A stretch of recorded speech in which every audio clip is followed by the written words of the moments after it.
Good evening. Welcome to Rocky Mountain Public Media. It's the home of Rocky Mountain PBS, Kuvo Jazz, and The Drop, the People Station for R&B. And we are so excited that you are here for this conversation about Jekyll and Hyde and mental health with the Colorado Ballet. Before we start, I just want to ask us to hold two different truths. First of all, that Rocky Mountain Public Media honors and acknowledges that it resides on traditional, unceded territories of the Ute, Cheyenne, and Arapaho people. We also recognize the 48 contemporary indigenous tribes and nations who have historically called Colorado their home. The second truth we have learned from Dr. Tink Tinker, who is an American Indian scholar of the Osage Nation, who asked the question, why are you acknowledging it? Are you going to give it back? And so that's something that we can sit with. As we start our program today, we're very excited to have this partnership with Colorado Ballet. And we've done a few of these. We did some with Opera Colorado, where we really talk about how life and art reflect each other and what we can learn about life from art and what we can learn about art from life. And so we're really excited to add this to that series. We're going to start with a clip. There's some great rehearsal footage of Jekyll and Hyde. I feel like we need to look at some art before we talk about art. Otherwise, it doesn't make much sense. So we're going to start with that, and then we'll move on to our discussion. So thank you all so very much for being here.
Good evening. My name is Samit Afghani, and I'm the Executive Director of Colorado Ballet. And I just want to thank you all for coming out tonight. We are so excited to be bringing Jekyll and Hyde here to our Denver audiences, and we're excited to be having this conversation with you. Before we start, I'm going to ask that we go down the line, and we'll have all of our panelists introduce themselves. I'm Val Canaparoli, choreographer. Gil Boggs, artistic director. My name is Bryce Lee, and I play the role of Robert Louis Stevenson. I'm Jonathan Ramirez, and I play the role of Jekyll. I'm Jeremy Studinsky, and I play the role of Mr. Hyde. Hi, everyone. I'm Stephen Hayden. My pronouns are he and him. And I'm the CEO of Envision You, and we focus on LGBTQ mental health. I'm also a mental health therapist. So glad to be with you all tonight. Great, thank you. So as we saw from that introductory clip, Jekyll and Hyde has a lot of energy, raw emotion, and I'd like to get right into it with you, Val. Can you tell us a little bit why Jekyll and Hyde? As a kid, I loved those black and white films on TV. Well, there was no color TV when I was a child, so you can imagine. But these were really in black and white. But the werewolf, Frankenstein, Dracula, Jekyll and Hyde, The Mummy, I was enthralled with them. Fast forward, like becoming a dancer at San Francisco Ballet and choreographing a lot, searching for subject matters. I started dance late, so a lot of I went to college, was a theater major, studied in that category. So I didn't even know what dance was. So I come at it from a different perspective, as if I was a dancer since I was 7 or 8. I didn't start till I was 20. I said I was 16. So my motivation is through, a lot of times, it's literature. So you do what you know, and that's what I know. And hence, I'm always finding full-length storylines that will resonate. And a lot of times they're shot down because maybe they're not sellable. Full-lengths have to sell. And so I think I have a lot of great ideas, but passing around Jekyll and Hyde, it sort of resonated. A lot of companies were so interested in it.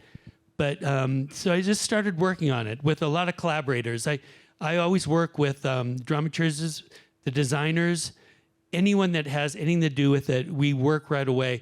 I don't do the choreography, then ask people to step in. So we assembled this team. We had no real company yet.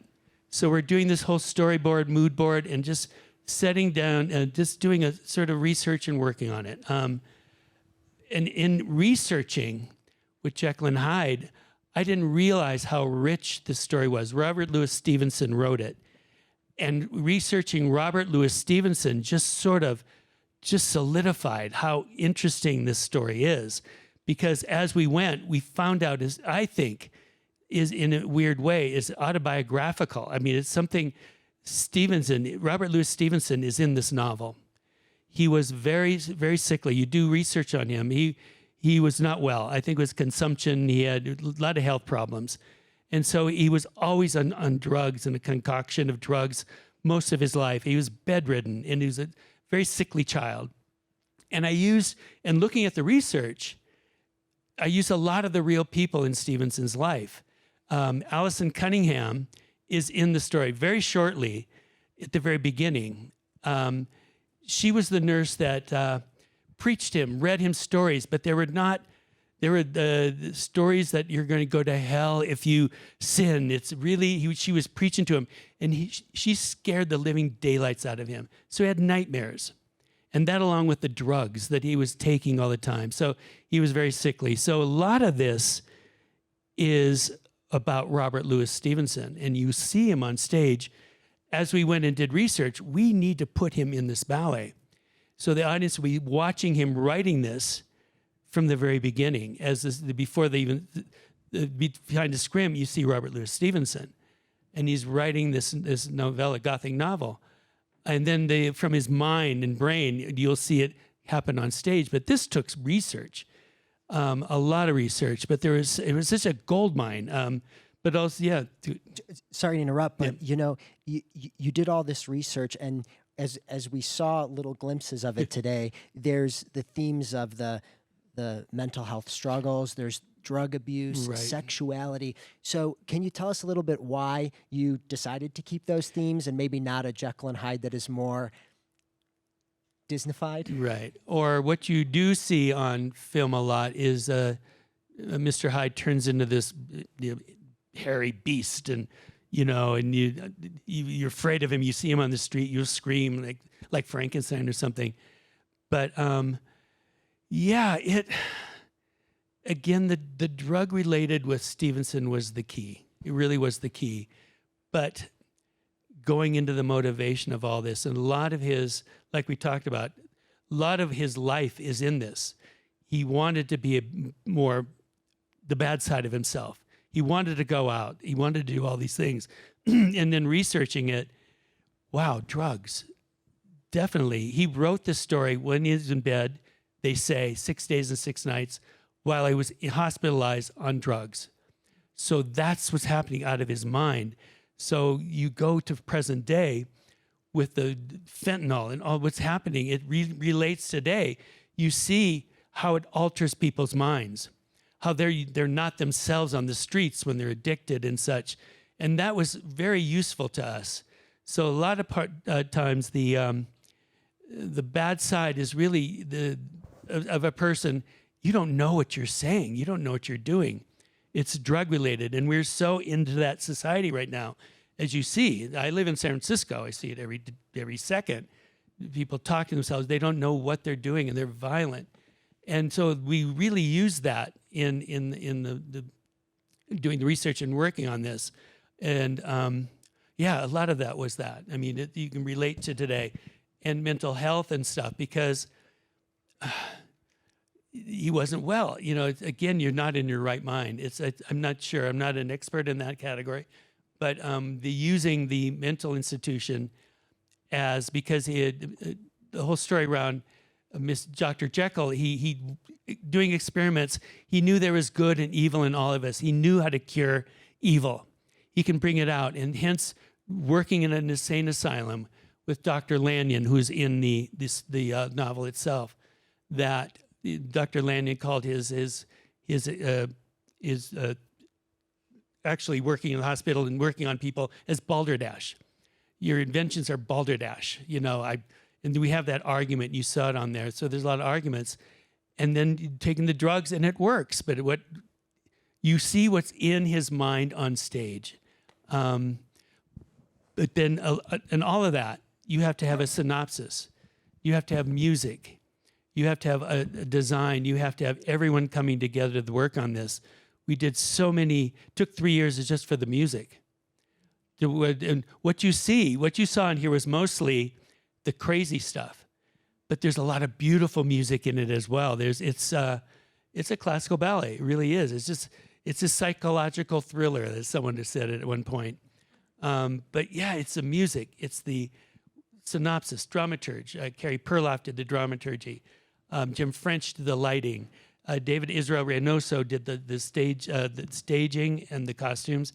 But all of us working together, working on this scenario, not working. Oh, the other thing is, always in the Jekyll and Hyde stories, even in the novel, Hyde is turned into something different. In the novel, is in this really shorter and really messy, crazy man. And in the movies, he's interpreted as a monster. In our day, and I really wanted to do this, the monsters of our time are not someone you see on the street that you are afraid of. It's those monsters that look like all of us. And you see in the news, you see it from the Bundys to this, the ones that are creating the most horrendous crimes in the world, you would not know it seeing that person on the street. So in my portrayal of Mr. Hyde, he turns into this gorgeous figure where he can get away with anything because he looks fabulous. But you don't know. But that's the key. We found that's what we really wanted to do. And it puts it to this time period in many ways. Thank you so much. I want to move on to our dancers, and I want to hear a little bit about your roles, how you learned about your roles, and how you prepared for them. Bryce, can we start with you? Yeah. So for Robert Louis Stevenson, as kind of Val already spoke about, I mean, he is a sickly individual. He's spent most of his life in bed, from what research I've done. And he comes from a devout Christian family. He had a great relationship, from what I read, with his mom and dad. But Alice, as he had mentioned, his nurse, not so great of a relationship. And it was through the force of, her providing said drugs and everything to kind of deal with, his illnesses overall. But he kind of realized kind of through the process of taking those, I don't know whether it was morphine specifically, I can't remember what we had discussed, but more or less kind of with her administering such, maybe wanting to, in my eyes, kind of create harm towards her and additional elements along those lines. For my role in particular, I mean, I don't have experience with any of that degree of life, but what I used was a lot of Hollywood, specifically Train Spotting, Ewan McGregor's character in that, Requiem for a Dream. There's a lot of sort of ideas that I sort of tried to draw from. Even what I've seen kind of living in New York, living here locally, I mean, it's hard to want to tap into that and use that as a creative, artist. But nevertheless, I mean, that's what the role calls for. So that's kind of the inspiration that I took with that. He's an omnipresent character. So I also had to find this sort of threshold of writing and also being part of the scene, but, in not being seen, but also, having participation of this is me when I'm Jekyll and this is me when I'm Hyde. So, yeah. Can I ask, and how did it play throughout this process, your creative process preparing for this role? How did it influence dance and the performing on stage? Yeah. So for most roles for dancers, I would have to say they're primarily technique focused, very, okay, I have to be here 5, 6, 7, 8. I have to, execute this step perfectly with correct turnout and stuff like that. Is my director. That's why I looked over at him. He was like, I don't know. Anyways, but for this character in particular, I mean, it's a character role. There is still dancing, there's still technique to it, but there is so much more that I have to unpack that I think for a lot of us, we don't get proper experience in because we are, we start off every day, 9:30 class, and we're thinking about, our body. We're not thinking about how we portray, within our face, within our expression, within our mannerisms, certain characters, especially characters that are very foreign to us. I mean, for the most part, I think we can all act as gentlemen and portray that quite well. But for somebody that is, sick and somebody that is addicted to X, Y, and Z, that's not as easy for me to portray. So that was kind of the challenge with it overall. I started off acting before I even started dancing, period. So I've used a lot of what I learned when I was younger to my advantage and kind of coming back to that and even going into the mirror and looking at myself and like, okay, does this face look right? Does this face look right? Is this reading right?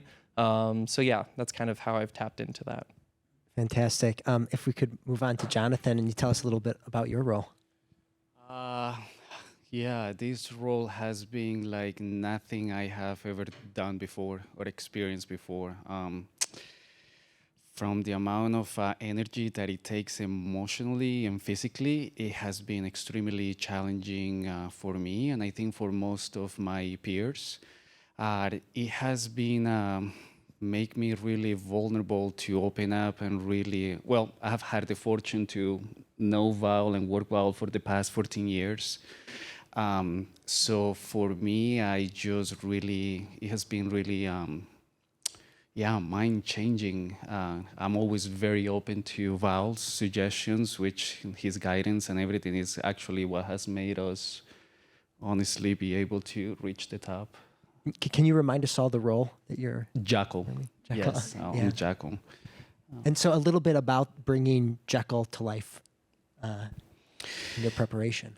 Yeah, like Val said, I really started to look at all of these characters, especially I watched Joker many times. The reason why is I wanted to understand the mindset of these characters and why they are in the situation that they are. I really wanted to dig down deep into these mindsets because Jekyll starts just like a regular human being that is willing to go above and beyond to, to prove something or to try to find a solution to something, whether it is going to harm him or not. But yeah, it's we don't have that much time, like Val has had so much time to do all this research. So for me, I have been always very open to his guidance to understand the role better. Yeah. One other question for you. Often when we think of traditional ballets, we think of the iconic pas de deux, a man and a woman together. This ballet, men are the primary roles. You're dancing together. How is that different? Was that new for you? Have you done that before in another ballet, or was that a new experience for you? Yeah, I don't think I have done it at this level. At the beginning, we started learning the ballet. We learned hors duo, and we didn't really have a clear idea of what the ballet was. So for us at the beginning, it was mostly just steps. But now, after going through the whole ballet, and we get to that point, everything just comes together and it makes complete sense, the meaning of that duet together. It has never felt uncomfortable. It has never felt out of the ordinary. It has actually, taught us something, to work together as men, not as we're constantly taking charge all the time. And it has actually made us take a step back and trust the other counterpart. So, yeah. So it was almost like you were both put in new roles. Yes, yeah. Usually, when we're working with the girls, we feel really responsible for them, and we want them to let go. But when it's time for you to let go and actually trust somebody else, it's mind-changing. Yeah, it's weird. Yeah. I can't wait to see it on stage. Yeah. If we don't mind moving along to Jeremy, can you tell us a little bit about your role and your... Yeah, sure. So I dance as Mr. Hyde. And, I think Jekyll has a lot more because he fades in and out quite often with, his good side and his bad side, and he struggles with it. He has this very deep internal, turmoil. But for Mr. Hyde, he's just completely released. He is desire, he is everything that Jekyll wished that he could succumb to. So it's a great time, it really is. It's you never have that opportunity. So it's a very, difficult. It took a lot of time to figure out what that means, and how somebody would walk into a room and they know exactly what they want, what they're gonna get. And so I've done a lot of study. I've watched films like American Psycho, just because, and Val, I'm so grateful that, I don't have prosthetics every performance or something, I'm not a hunchback out there, I like what you did with the character. So yeah, American Psycho, he's this very well put together stockbroker in New York. But yeah, he just has a fancy for murder. So yeah, like nothing I've ever done before. Really had to dig deep and just, how I've loved the guidance with using your back. We're in an opera house, which is expansive, 25,000 seats. So how do you convey to the person at the top of the balcony, what you feel and what your intentions are and what you're doing in the space? And so using your back and using, not just your face to tell the story. So it's been a huge opportunity to grow. And I'm so grateful. Jeremy, did you have a similar experience as Jonathan when you were working on the duo? And, you have this, for most of your career, this idea of what my role is in ballet. And was that shattered? Did it change your mind? Yeah, Jonathan and I had worked together one time in Celts. We had done a little bit of we did work with each other. It was nothing like this. And it was very smooth, easy, casual, I think anytime you can go to work and it isn't work, it's a good day. And so every time we walked into that studio, it was very natural, like you said. And, we're both so appreciative of the musicality, the physicality. And so I think that general respect for the movement and just what was happening in the space worked really, really well together. And it doesn't happen often. So I think it was we were both really appreciative, for something that worked so well. Thank you. So, Stephen, you've heard a little bit, and you've seen a little bit more than what we've showed here about this production, and you've heard our artists talk about the creation of it and preparing themselves for the role, looking at other things in media, other art forms to prepare. Yet we have these themes that are showing up in Jekyll and Hyde that still show up today in our communities. I was hoping you could speak a little bit to that and from your vantage point. Sure, happy to. So, as we know, the fundamental premise of this story is that within each of us, there's a Jekyll and Hyde, good and evil. And that duality of human nature shows up in so many different ways. I think about, whether we're thinking about social media today, if we're thinking about how we show up in society, we carefully craft our public image. And does that public image always conspire with our inner perception of who we are, right? And so often there are things about us that we don't want others to know, right? There may be fear, there may be shame. We may be living with a diagnosed mental illness or struggling with substance use. And so we internalize that.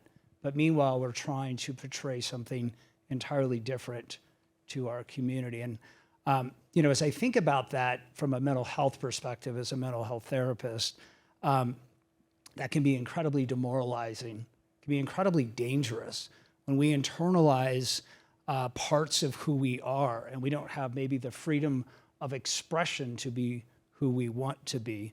As a gay man growing up in the Midwest, there were points in my life where being my authentic self, being able to show my inner self to the public world could have been potentially dangerous for me. And that's still true today.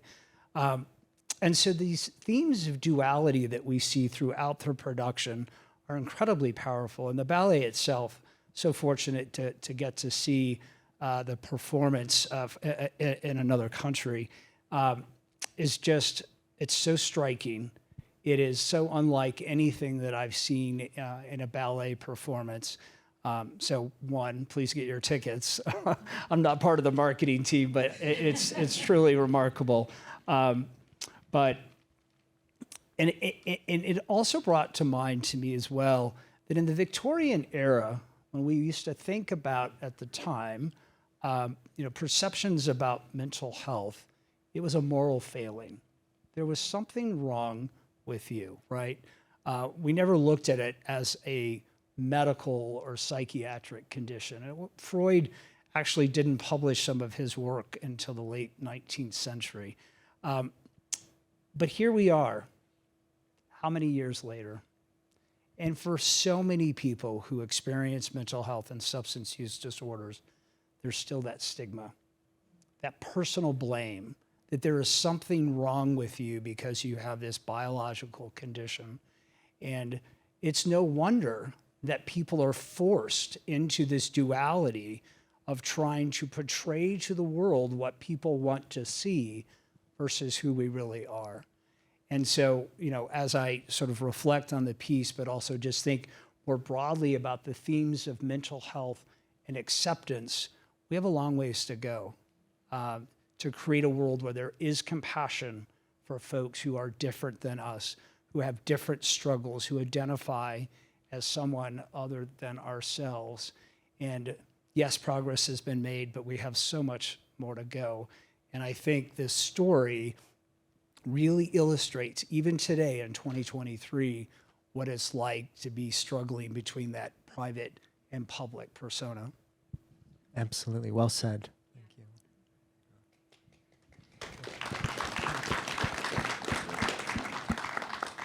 So, Gail, I'd like to bring it back to you. Can you remind us, when did you decide to program Jekyll and Hyde? How long ago was it? It was 2 years ago. I was contacted by executive directors, artistic directors from several companies that were looking into this.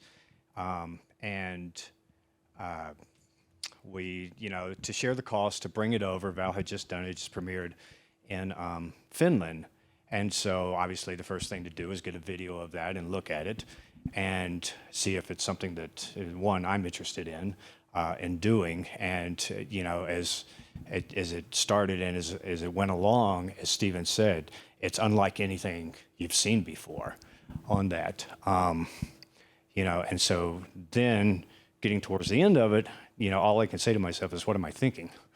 This is going to be it's something special. It's going to be exhilarating, I think. And the other problem was, looking at it as what is he thinking? It was spectacular. So the characters that were involved.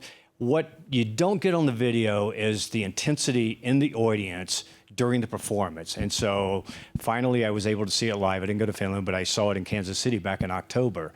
And, the tension in the audience was palpable. They were sitting there, and again, they were seeing something that really you don't expect from a ballet company. But at the same time, they were so engaged and enjoying it to an extent that I was amazed, because there were moments where I was very uncomfortable watching this. I had the same experience, and that's what I was going to ask you is, how did your perception change from watching it on a video and then seeing it? Because when I was in the audience in Kansas City, there were people next to me who were startled. There were moments of deep uncomfort. So after seeing that and now working in the studio and seeing the work being done in the studio, has your perception of Jekyll and Hyde changed at all? The perception hasn't changed, but as these fine gentlemen spoke to the characters and the challenge of this, to bring something like this to your dancers and to give them this opportunity to delve into this mindset. And as Bryce said, it's it's not 1, 5, 6, 7, 8 and being there. It is, mentally, I'm going to look in the mirror and I've got, does this face not work? And to challenge them like that, to know that the characters that Val developed and how deep they actually run was very surprising. And so to see that in action in the studios is spectacular. It was funny because instead of getting a crick in my neck while the video was playing, I was watching all of your faces and nobody's expression changed. You were wide-eyed and really engaged in that. And that's what this ballet, this work will do. So fast forward, we're leading up to next weekend. As everyone knows, this is the Denver premiere. Is there anything that you want people to know as they walk into the theater, or want them to think through as they sit down? Well, I think, give yourself enough time to read the synopsis. There's a lot going on, and I wasn't able to absorb it all in Kansas City in one performance, so that means you'll be seeing all 7 of them that we're doing, I believe, in the 25,000-seat house. Is that what I said? Yeah. It's like this. 2,500, pardon me. 250,000 seats. We all can dream, and I think the one aspect that I'm very proud of is the orchestra in Finland and Kansas City. They actually, a lot of the music was recorded and it is played through a speaker system, and we enlarged our audience. We hired more musicians, and we're playing the entire piece by orchestra, which I'm very proud of for this organization. Yeah. Well, thank you, Gail, and please join me in thanking our panelists for being here this evening.